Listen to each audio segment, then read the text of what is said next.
시청자 여러분 안녕하십니까? BOE 모닝뉴스 시작합니다. 국제신용평가사 피치 계열업체가 올해 북한의 경제 성장률을 마이너스 8.5%로 하향 조정했습니다.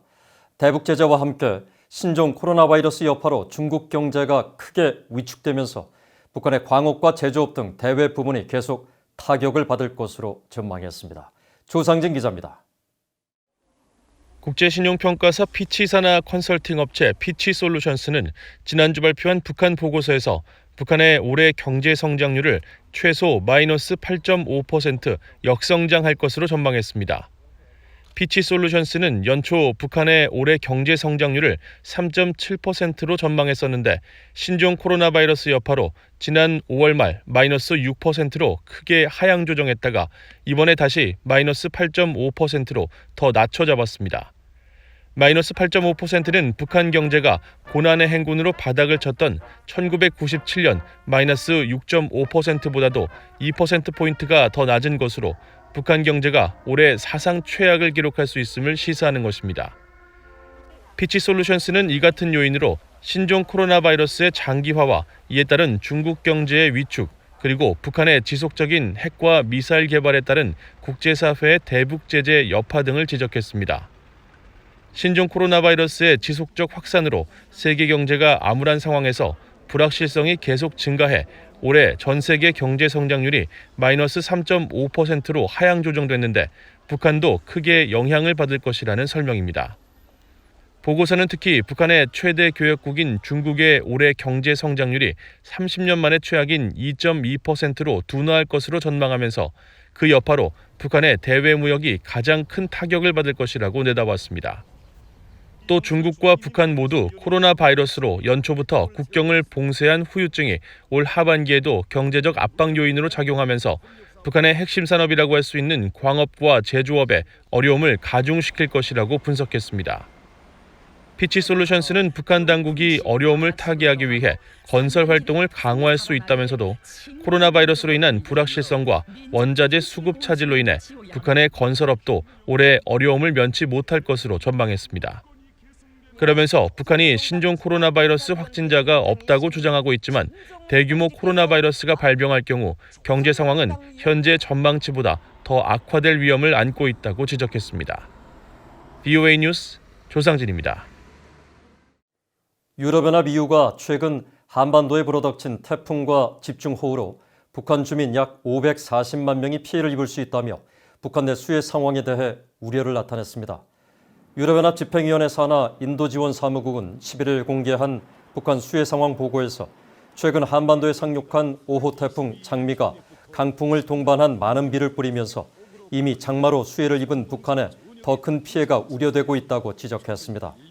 인도지원사무국은 앞서 7월에도 관련 보고서를 통해 4호 태풍 하구핏으로 인한 집중호우와 강풍으로 북한 주민 540만 명이 피해를 입을 것으로 보인다면서 특히 시간당 200mm 이상의 폭우가 쏟아진 황해남북도와 대동강, 예성강 주변 등은 범람과 홍수로 인한 막대한 인명피해와 경제적 손실이 예상된다고 우려한 바 있습니다. 유럽연합은 앞서 올해도 북한을 인도주의 지원 대상에 포함했다고 지난 1월에 밝히면서 북한에 대해선 예산을 따로 배분하지 않고 비상시 필요에 따라 적절한 지원을 할 예정이라고 밝혔습니다. 한국 내 북한 인권단체들에 대한 통일부의 사무검사가 이번 주부터 본격적으로 시작되면서 해당 단체들이 공동대책위원회를 구성하며 강한 반발에 나섰습니다. 한국통일부는 해당 단체들에 충분히 설명하고 이해를 구하고 있다면서도 검사 자체를 중단할 계획은 없다는 입장을 거듭 밝혔습니다. 서울에서 정찬배 기자입니다. 한국통일부의 사무검사에 반발하는 북한 인권단체들이 공동대책위원회를 구성한 뒤 11일 한국국회의원회관에서 간담회를 열고 대응 방안을 모색했습니다. 이번 사무검사는 통일부가 일방적으로 진행하는 것이라고 주장하며 자료제출 요구 등 현재 진행되는 검사 업무를 보류할 것을 요구했습니다. 25개 법인에 대한 사무검사와 64개 비영리 민간단체에 대한 등록 요건 점검이 우선 보류되거나 중단돼야 한국통일부와의 대화도 가능하다고 밝혔습니다. 사무검사 보류를 한다든가 아니면 중단하고 새로운 방안을 모색할 필요가 있다고 생각합니다.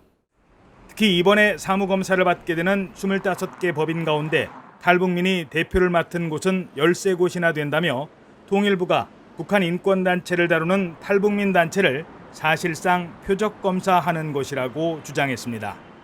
정말 이제는 북한 인권은 고사하고 북한 주민의 자유와 인권을 완전히 지킬 수 없는 그런 단계에 가는 것이 아닌가 생각이 듭니다. 그래서 유엔 인권기구와 휴먼 라이츠 워치 등 국제 인권단체 등과의 연계를 통한 공동전선을 펴나갈 방침임을 내비치기도 했습니다.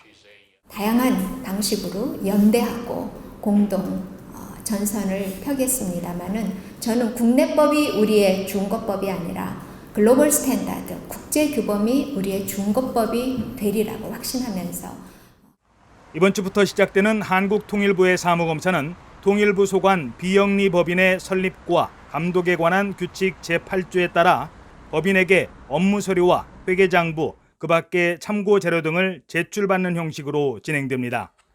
또 필요할 경우 통일부 공무원이 해당 사무실로 찾아가 관련 내용을 현장 검사하게 됩니다. 한국통일부는 이번 검사가 등록법인의 투명한 운영과 관리감독 방안 등을 살펴보기 위한 과정이라며 현재까지 방문을 거부하지 않은 단체 10여 곳을 찾아가 관련 내용을 설명했다고 밝혔습니다. 하지만 검사 자체를 보류하거나 중단할 계획은 현재 갖고 있지 않다고 선을 긋고 있습니다. 사무검사라는 것은 단체의 그 자발적 협조가 전제돼야 하는 것이고 또 그동안 이 단체들과 폭넓은 소통을 해왔습니다. 그래서 많은 단체들이 이번 검사에 응하겠다는 뜻을 밝힌 것으로 알고 있고 공동대책위원회는 그러나 북한 인권 탈북민 단체에 대한 사무검사와 등록 요건 점검이 계속될 경우 국가인권위원회 직권조사를 요청하는 등 강경 대응에 나간다는 방침입니다. 탈북단체들이 공동대책위원회까지 구성한 것은 북한 인권운동 25년 만에 처음 있는 일입니다. 해당 단체들의 위기의식을 엿볼 수 있는 대목입니다. 서울에서 VOA 뉴스 정찬배입니다. 최근 미국 정부가 마카오 소재 방코델타 아시아은행에 대해 13년 만에 자금 세탁 우려 지정 해제를 결정하면서 미국의 금융기관에 대한 제재 방식이 주목받고 있습니다. 현재 해외은행 두 곳이 같은 조치를 받고 있는 가운데 중국 은행들이 대상에 더 추가될 가능성에도 관심이 쏠리고 있습니다. 함지아 기자가 보도합니다. 지난주 미국 정부로부터 자금 세탁 우려 지정 해제 통보를 받은 방코델타 아시아 BDA는 미국 정부가 북한과의 불법 거래를 이유로 해외 금융기관을 겨냥한 첫 사례였습니다. 2005년 재무부 금융범죄단속반이 북한 자금을 운용한다는 이유로 BDA를 주요 자금 세탁 우려 대상으로 지목했던 건데 당시 BDA 입장에서는 한순간에 미국 금융망 접근이 차단되는 상황이 발생한 겁니다. 이 때문에 당시 BDA는 곧바로 북한 자금 2,500만 달러 동결은 물론 중국 내 20여 은행들도 일제히 북한과의 관계를 끊었습니다. BDA의 금융 동결 전략을 세웠던 후안 자라테 전 재무부 테러 금융 담당 차관보는 과거 BDA의 자금 조치가 다른 나라 의존도가 높은 북한 경제의 취약점을 겨냥한 것이라고 말했습니다. When I served in the administration, one of the things we tried to do was to pierce through some of these paradigms and orthodoxies. The orthodoxy that North Korea can't be sanctioned or pressured anymore. 실제로 당시 미국 정부의 조치는 북한이 거래하는 은행을 옥죄는 것일 뿐 북한에 대한 직접적인 압력은 행하지 않았지만 그 이상의 효과를 냈다는 평가입니다. At the time, a North Korean official told a White House official, "You finally found a way to hurt us." So it did have an impact. 이처럼 미국의 BDA식 조치는 북한이 거래하는 은행을 규제함으로써 일종의 파장이 일게 하는 방식으로 잘 알려져 있습니다. 현재 대북제재 위반 등을 이유로 미국 정부가 주요 자금 세탁 대상으로 지정한 은행은 BDA를 제외하면 중국 단둥은행과 라트비아의 ABLB 은행 등 두 곳입니다. 최근 워싱턴 DC 연방법원이 북한과의 거래에 연루된 것으로 의심되는 중국은행 세 곳에 대해 관련 자료를 제출하도록 한 것으로 알려지면서 이들을 대상으로 한 미 재무부 차원의 추가 조치가 나올 가능성도 배제할 수 없습니다. 대북제재 전문가인 조슈아 스탠튼 변호사는 이들 중국은행들의 규모가 크다는 점에서 더 큰 효력이 발생할 것이라고 지적했습니다. Whether those banks may choose either to cooperate or face prosecution is going to have a much weightier effect on the financial industry's response to North Korea. 스탠튼 변호사는 그러면서 최근 미국 정부가 BDA 은행에 취했던 조치를 해제하며 자금 세탁 행위 방지 약속을 받았을 것이라면서 15년 동안 금융망에서 퇴출됐었던 점을 고려하면 미국의 조치 해제가 BDA의 승리로 해석되기 어렵다고 말했습니다. VOA 뉴스 함자입니다. 러시아와 중국의 올 상반기 대북 정제유 공급량이 신종 코로나 바이러스에 따른 국경 봉쇄 등의 여파로 지난해 절반 수준을 기록한 것으로 나타났습니다.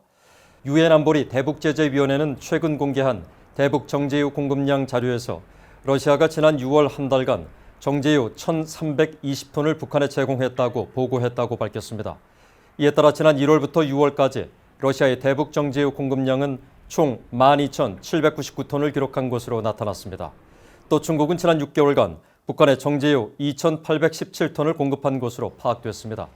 러시아와 중국의 공급량을 합할 경우 상반기 대북 공급량은 15,616톤으로 지난해 상반기 39,911톤과 비교할 때 절반 정도 줄어든 것으로 나타났습니다. 앞서 미국과 영국 등 42개 유엔 회원국들은 지난달 24일 북한이 불법 수입한 정제유의 양이 이미 연간 상한선인 50만 배럴을 초과해 추가 정제유 공급 중단을 요구하는 공동 서한을 유엔 대북제재위에 보낸 바 있습니다. 한국 정부가 최근 국내 민간단체와 북한 단체가 체결한 물물 교환 방식의 거래 계약 승인 여부를 긍정적으로 검토하고 있는 것으로 알려졌습니다. 한국통일부 관계자는 11일 BOA에 한국의 대북 사업단체인 남북경청 통일농사협동조합이 북한 측 단체인 개성고려인삼무역회사와 최근 물물 교환 방식의 거래 계약을 체결한 데 대한 물품 반출과 반입 승인에 대해 대북 제재 등 제반 조건에 부합하는지 여부를 검토하고 있다고 말했습니다. 그러면서 요건이 충족되면 유엔의 대북 제재와 충돌하지 않는 방향으로 처리할 방침이라고 밝혔습니다. 이에 대해 한국의 국책연구기관인 통일연구원의 조한범 박사는 유엔 대북 제재의 취지는 물품 자체가 제재에 저촉되지 않아도 대금이 북한에 흘러가 핵과 미사일 자금으로 전용될 수 있느냐를 판단하는 게 핵심이라며 유엔 측이 문제를 제기할 가능성이 있다고 지적했습니다. 아산정책연구소의 고명현 박사는 거래 상대인 북한 측 단체가 대북 제재 대상에 해당되는지 여부도 면밀히 살펴야 한다고 지적했습니다. 이상으로 BOA 모닝뉴스를 마칩니다. 시청해 주신 여러분 고맙습니다.